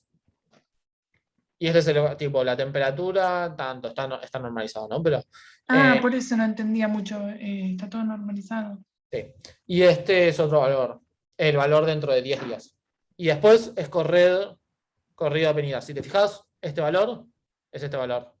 Pero el par, o sea, el input es 0574. ¿Todo el primer tensor es input o son pares de input Todo output? esto es mi par, es mi input. Y Y el este es output el es el output de que quiero. Es básicamente decir,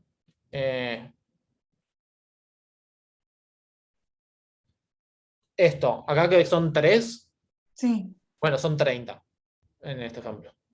En vez de mirar solo 3 días y generar una predicción, mira 30. O sea, tenés 30 input y un output.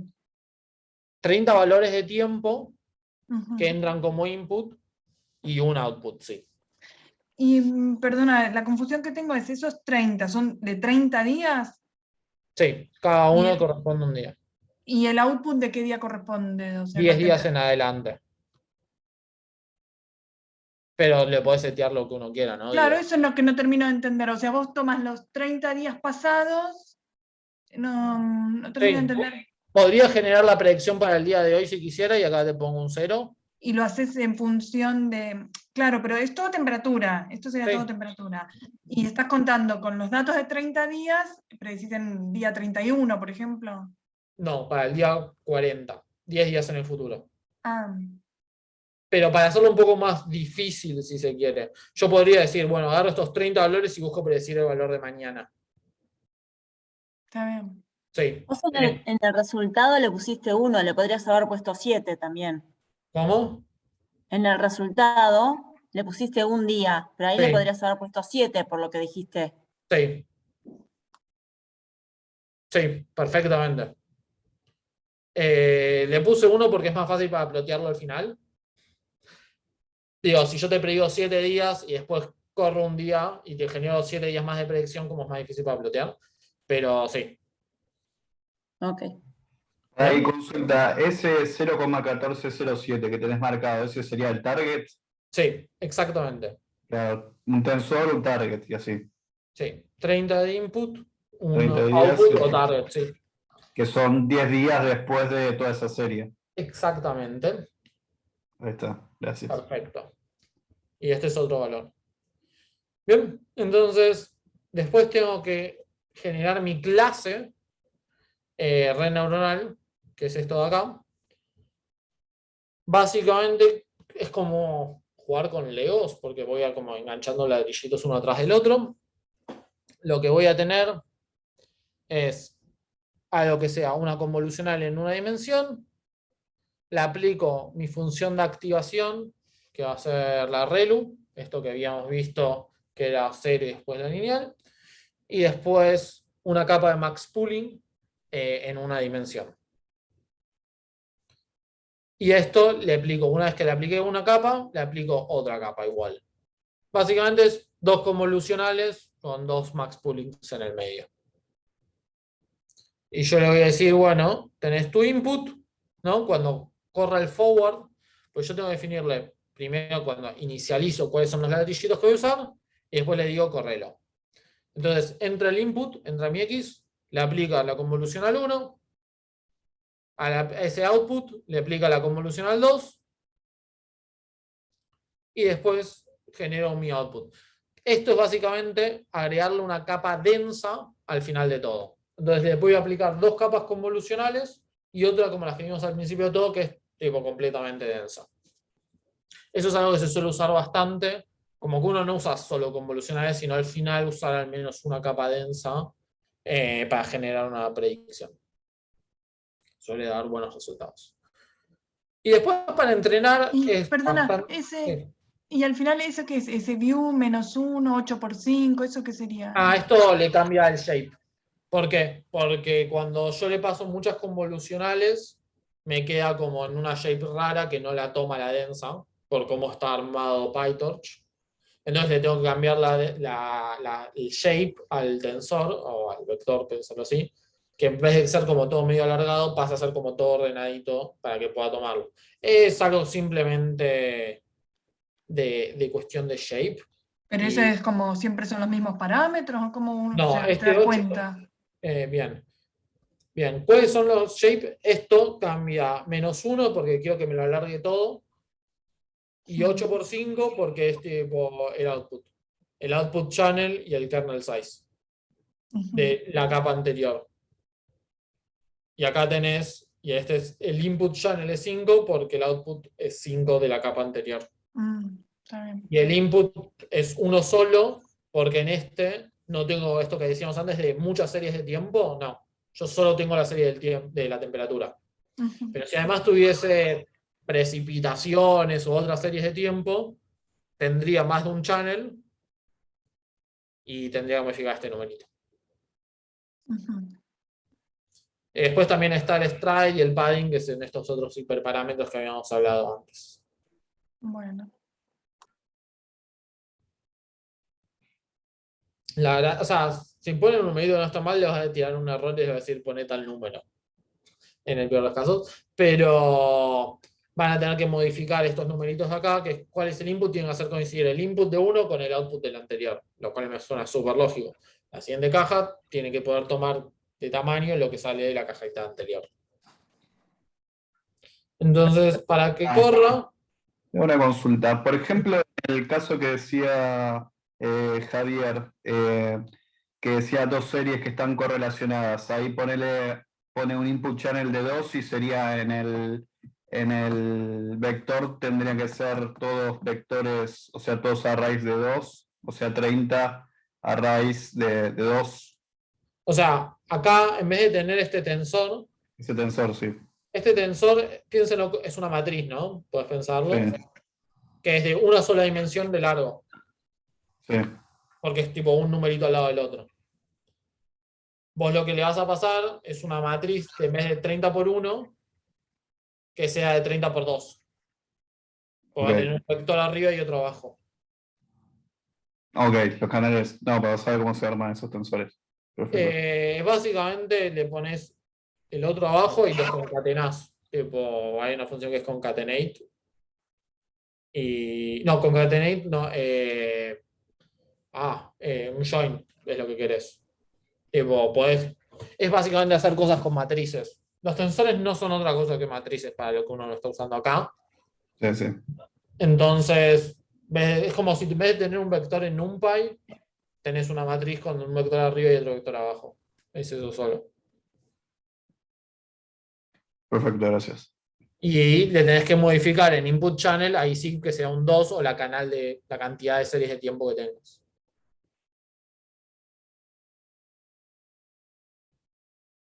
Bien. Bueno. Entonces, una vez que tenemos eso, le tenemos que definir una loss. O sea, cómo queremos que mida el error. Esto que decíamos antes. Tenemos mean square error. Hay un montón. Si se fijan en la documentación, hay varias. Recomiendo log likelihood porque suele funcionar bastante bien para entrenar más rápido. Hay muchos. Tiene que definirle uno que es un optimizer. ¿Qué es el optimizer? Bueno, nosotros habíamos hablado de gradient descent. Hay otros métodos.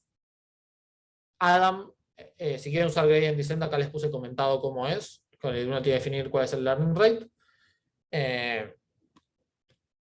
Particularmente recomiendo usar Adam. Si se fijan, el paper donde definen Adam, que es otro método, es uno de los más citados en Machine Learning, porque cada vez que usan una red neuronal usan este método, entonces lo tienen que citar. ¿Es AdaBoost? ¿Cómo? No, si era AdaBoost, eso. No, es otra cosa. Ah. AdaBoost es como otro clasificador. AdaBoost es como medio equivalente en lo que se usa Random Forest o Gradient Boosted Trees, que es tipo un método para realizar una clasificación o una regresión. Esto es un método de optimización. Bien. Entonces después uno le tiene que decir... Perdón, justo que era la mezcla de dos métodos, ¿no? La M creo que era de Momentum, pero la ADA no me acuerdo de qué era. Ahora no me acuerdo exactamente cómo funciona Adam, pero sí, tiene varias cosas como no solo tener en cuenta cómo fue la última iteración del gradient descent, sino esto que decís del momentum de ver en qué sentido está decreciendo y como aplicarle cierto momentum, como tener en cuenta iteraciones anteriores. Sí, creo que era la mezcla de ADUS y Momentum, como que el learning rate lo controlaba a partir de las normas, no me acuerdo cómo hacía. Como que al principio era muy alto y después se hacía más chiquito. Sí, si les interesa, después digan y podemos tal vez verlo un poco más en detalle. Ahora no lo preparé tanto. Bien, entonces, como toda red neuronal, uno tiene que definirle la cantidad de epochs. Básicamente, cuántas veces uno va a pasar por todos estos datos de entrenamiento para ir modificando los pesos. Es decir, uno no solo va a decir, acá tenés mi input, sino es, acá tenés mi input, modificar los pesos, acá tenés mi input, modificar los pesos, acá tenés mi input, modificar los pesos, varias veces. Acá lo hice 100 veces, para poner un número, y le dije, andame imprimiendo cada vez que es múltiplo de 10 la iteración, ¿no? Cuánto es la loss, o sea, qué tanto error tiene, y vamos a ir viendo cómo a medida que van pasando las iteraciones, va disminuyendo el error. Bien, y una vez que tenemos esto, uno puede generar, ¿no?, una predicción, que es lo que estoy haciendo acá. Y bueno, la gracia es predecir, etc. Y acá puedo plotear la serie original y en naranja este último tercio en el cual estoy realizando una predicción.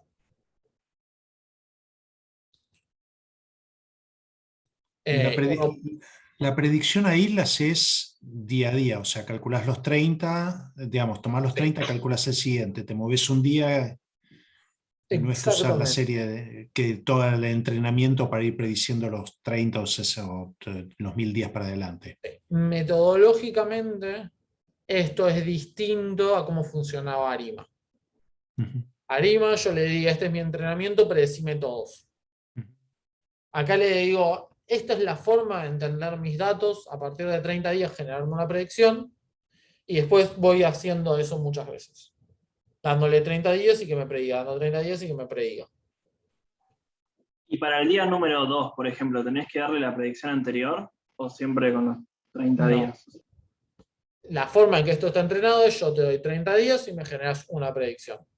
Si quiero que funcione de forma distinta, tenía que definirlo distinto al principio de todo. O sea, la otra forma que podría, si esto fuera diario, es entrenarlo con n para predecir n+1, entrenar Sí. con n+1 para predecir n+2. Exactamente.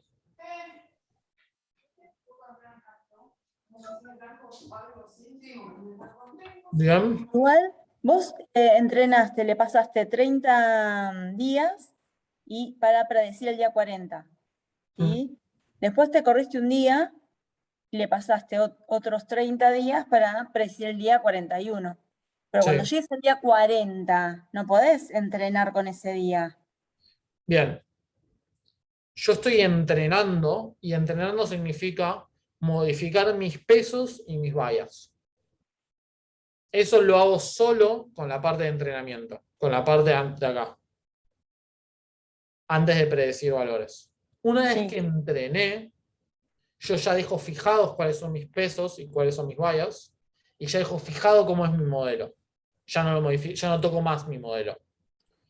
Ahora, ese modelo le puedo dar 30 días en cualquier instante de tiempo y me va a generar una predicción. Pero cuando vos entrenas tu modelo, Sí. ¿qué datos le pasás? 30 días y uno de output. Después otros 30 y un output. Otros 30 Por y otro eso, output. esos unos 30 y otro output, el día 40, como es el output, no puede estar dentro del grupo de entrenamiento.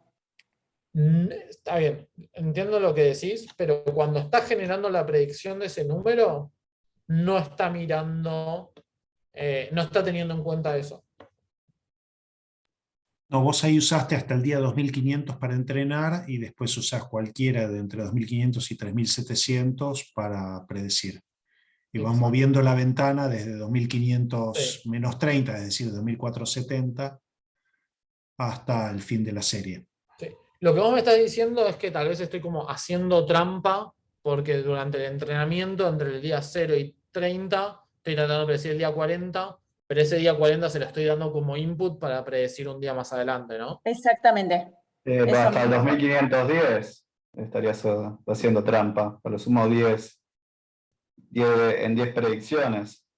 No, bueno, en verdad no, porque estimo corto 10 días antes para el 2500. Digo, eso está bien separado. Bien, eso no es hacer trampa, porque ¿por qué sería un problema? O sea, yo sí te puedo dar toda la serie de tiempo y que prediga. Digo, hacer trampa es, yo cuando quiera ver qué tan bueno es mi modelo, lo tengo que evaluar con información que nunca vio. Esa es como la regla. Sí, eso sabemos, pero también nos habíamos visto en el año pasado que no podíamos mezclar de ninguna manera en el entrenamiento datos ni de test ni de held out, ni nuevos, obvio. Entonces, Sí. meter algún dato así nos habían dicho que si lo usábamos Pero en esto no estoy entrenamiento. metiendo datos de mi test ni de head out acá. Es todo parte del entrenamiento. Estoy usando datos de mi target de entrenamiento como input de mi entrenamiento. Claro, bueno, eso nos dijeron que no también. Conceptualmente sería como agregar lags, ¿o no? Como feature. Sí, Sí. y eso no es un problema. O sea, ¿por qué? Porque es todo dentro de lo que es mi set de entrenamiento. Dentro de lo que es mi set de entrenamiento yo puedo hacer lo que quiera. Yo puedo darle todos los datos.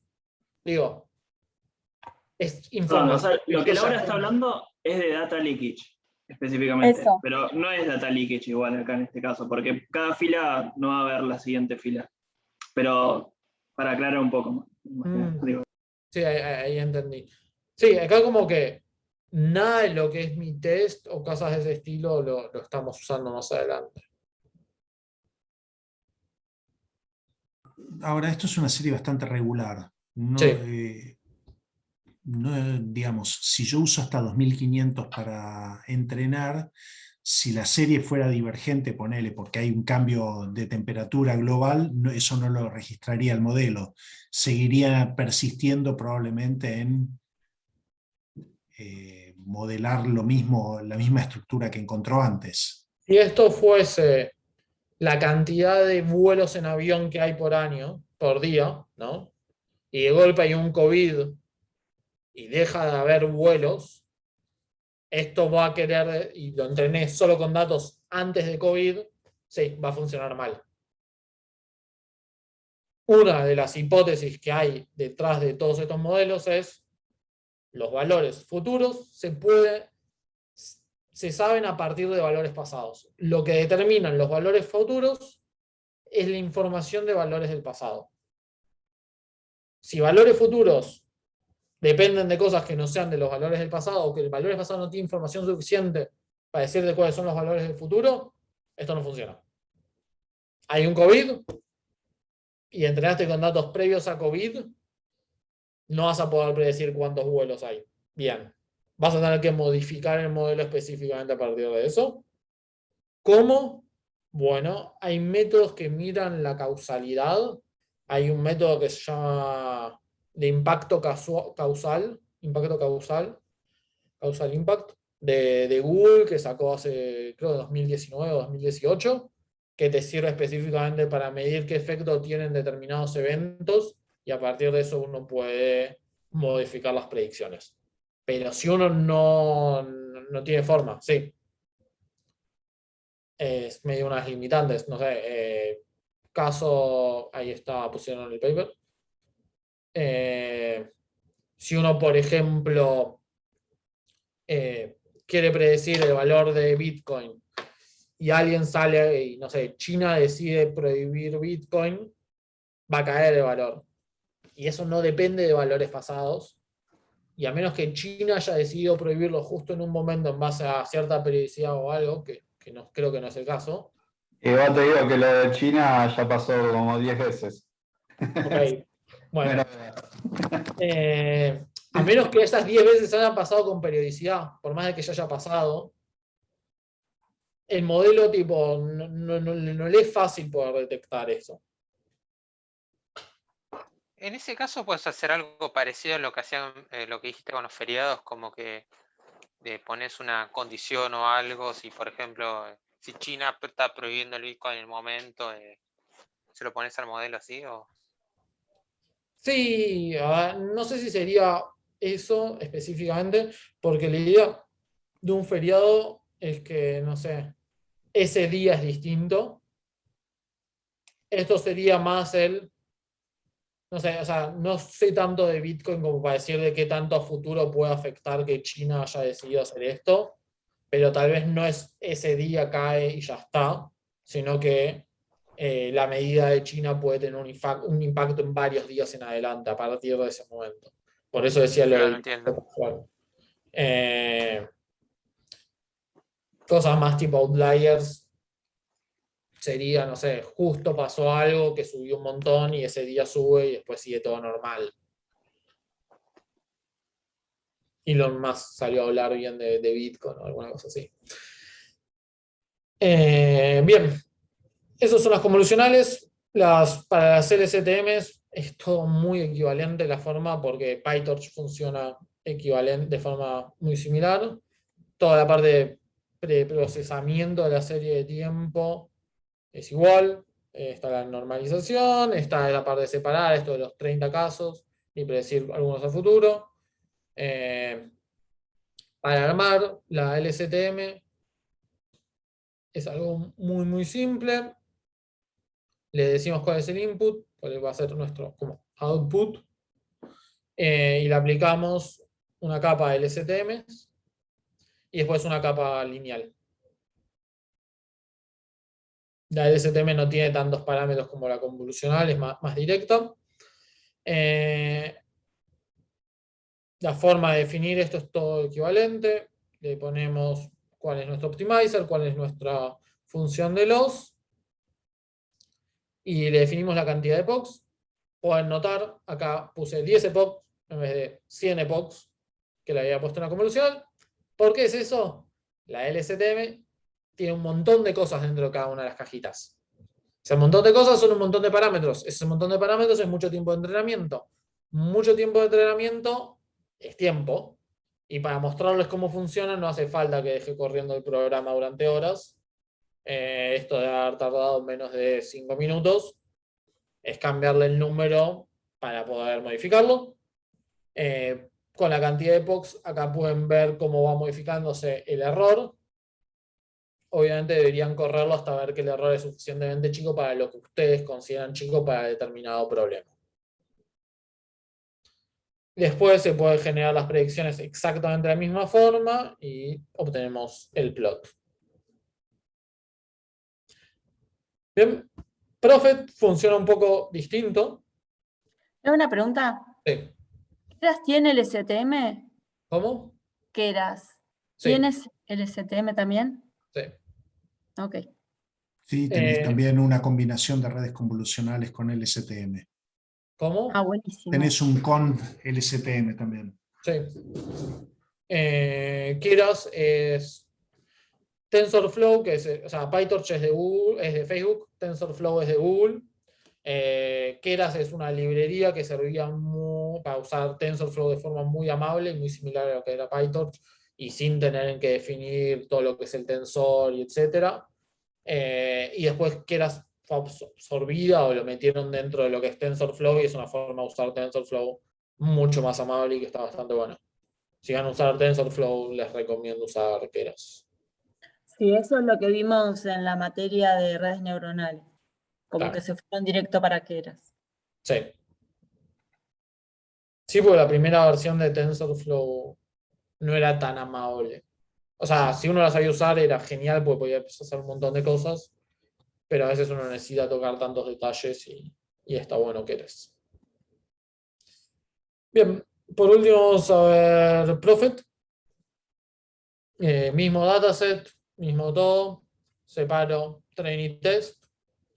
Pero ahora, nada, puedo separar como un data frame. La forma en que toma datos Prophet es un dataset. Es un data frame, perdón, de pandas que uno le puede pasar, en donde uno tiene que tener una columna que se llame DS, que tenga que tener el tiempo o las fechas, y una columna I, que es la que va a querer predecir y se tiene que llamar I. Entonces uno después directamente le va a pasar a Prophet cuál es el data frame y lo entrena directamente. Acá estoy usando una sola columna porque solo tengo temperatura. Si quisiera usar múltiples canales, lo que tengo que hacer es esto, Prophet add regresor, y ponerle el nombre de la columna, si tuviese otras columnas, como puede ser precipitaciones o lo que quiera ponerle como otras features. Si estoy analizando valores de acciones, puedo poner valores de otras acciones.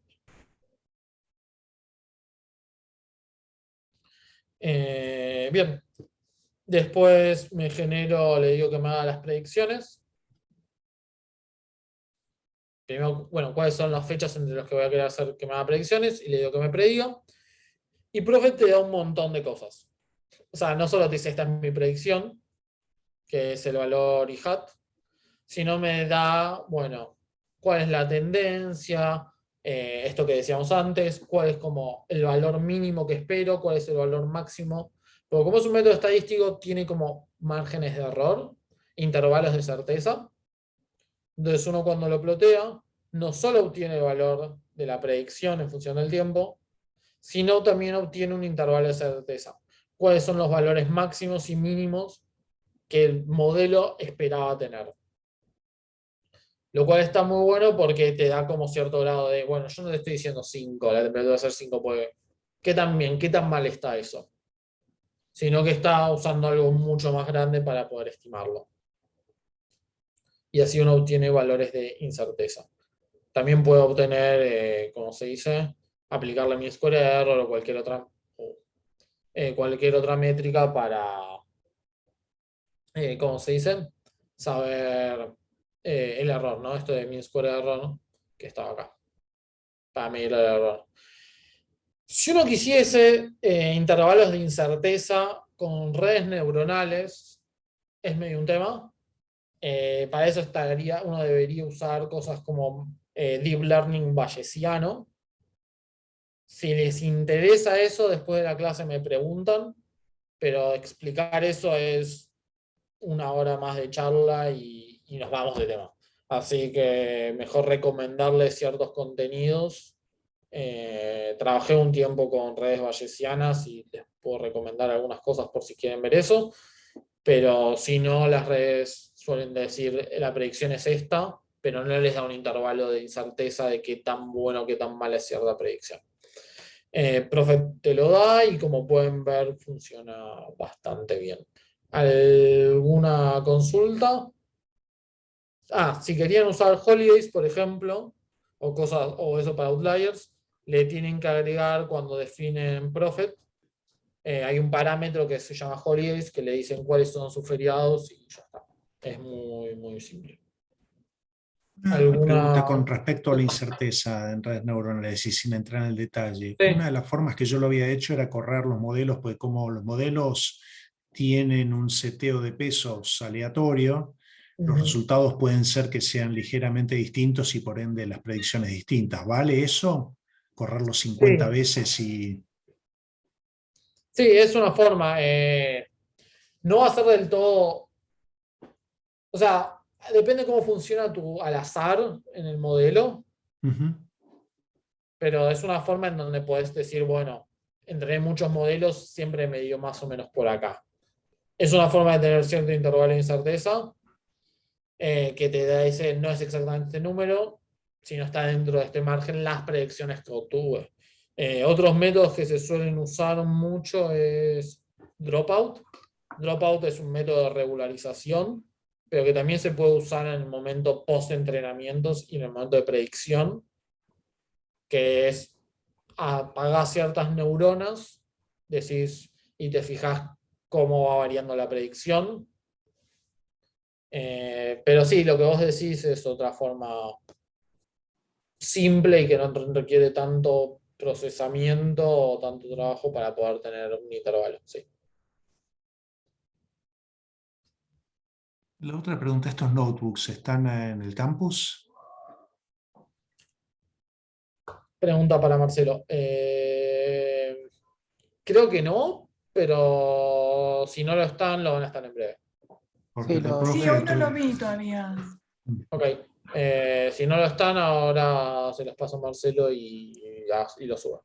Así Buenísimo. es, lo subimos. Y este video lo vamos a subir al canal también. Bien. ¿Alguna otra consulta? Yo te hago una consulta. Los modelos que vimos la semana pasada, primero habíamos visto, poner como ARIMA, que tienen que cumplirse ciertos supuestos como estacionalidad, y hacíamos unos tests para chequear eso. En estos modelos más de Machine Learning, ¿se tienen que cumplir esos supuestos o son más flexibles? Bien. Uno no necesita a priori que se cumplan ciertos supuestos para aplicar estas redes neuronales, pero si, por ejemplo, uno le saca la trend o le saca el ruido o lo normaliza, suele dar mejor. O sea, no es algo necesario para poder aplicarlo, pero ciertos procesamientos suele hacer que tengas mejores resultados. Perfecto. Antes hay que elaborar la serie antes. Siempre. Perfecto, gracias. Yo, por ejemplo, acá, en esta serie, un poco continuando con eso, en esta serie de temperatura, yo podría sacarle la estacionalidad, por ejemplo, ¿no? O sea, con alguna serie Fourier o algo así, y usar la base como para... Sí. Una pregunta.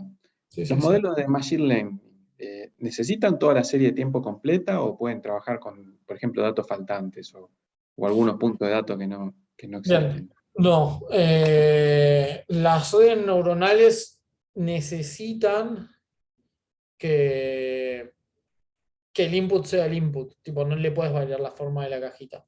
En caso de que tengas datos faltantes, tenés que imputarlos. Ok.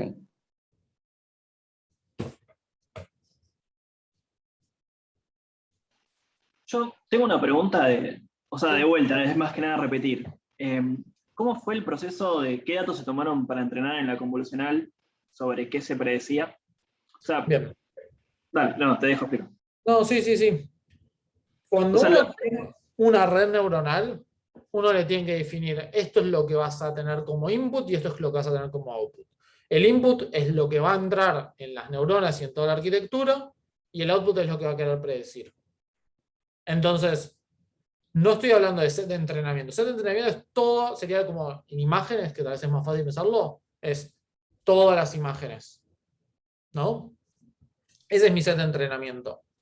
Pero cada vez que va a entrenar, si yo quiero clasificar en foto de gatito o perrito, pero si yo lo que quiero, el input de una, de una iteración, va a ser una sola imagen.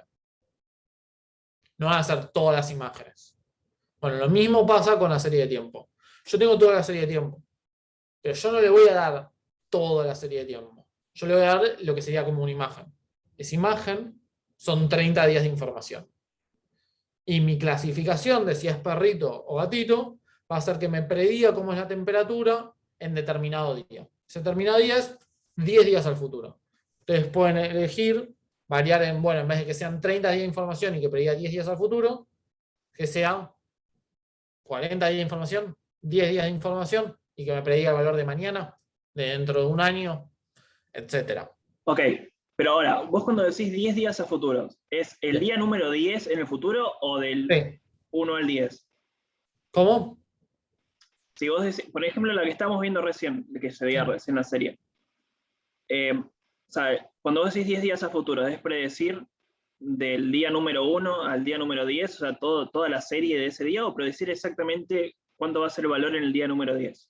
No, yo te doy del día 0 al 30 para que mires. Y que me predigas el valor al día 40. Después, te doy del día 1 al día 31 y que me predigas el día 41. Esa sería como mi segunda imagen de una predicción. Después, te doy del día 2 al día 32 y que me predigas el 42. Y así.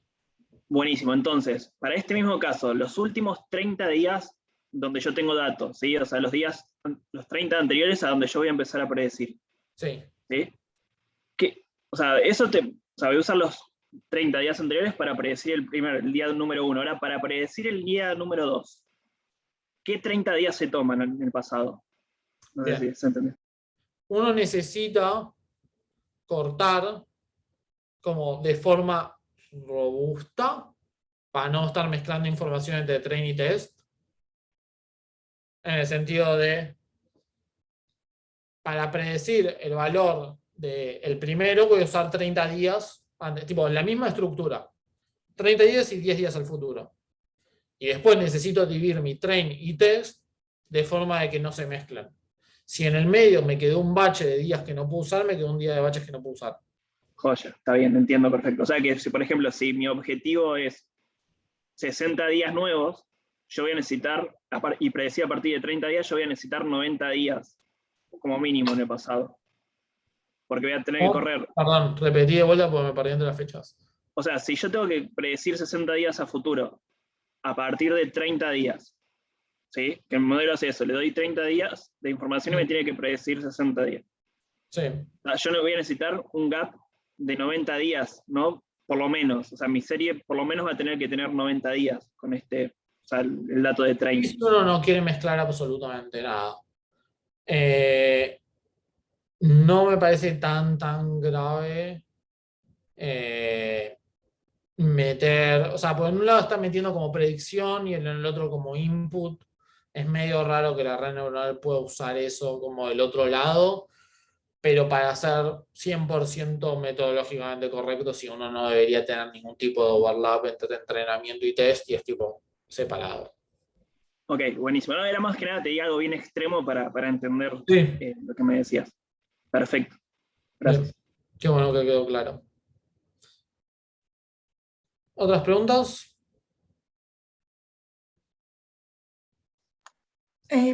Sí, no sé si llegamos a ver algo el miércoles que está previsto en la clase, por si tenemos dudas de esto, no sé. Miércoles pueden seguir consultando todo lo que quieran. Está bien. Si llegamos a ver algo, ¿no? De acá el miércoles, por eso sí. Sí, ningún problema. Miércoles, lunes que viene. Bueno.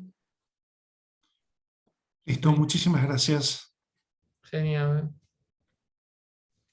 Bueno, voy a dejar de compartir. ¿El miércoles que viene hay clase o es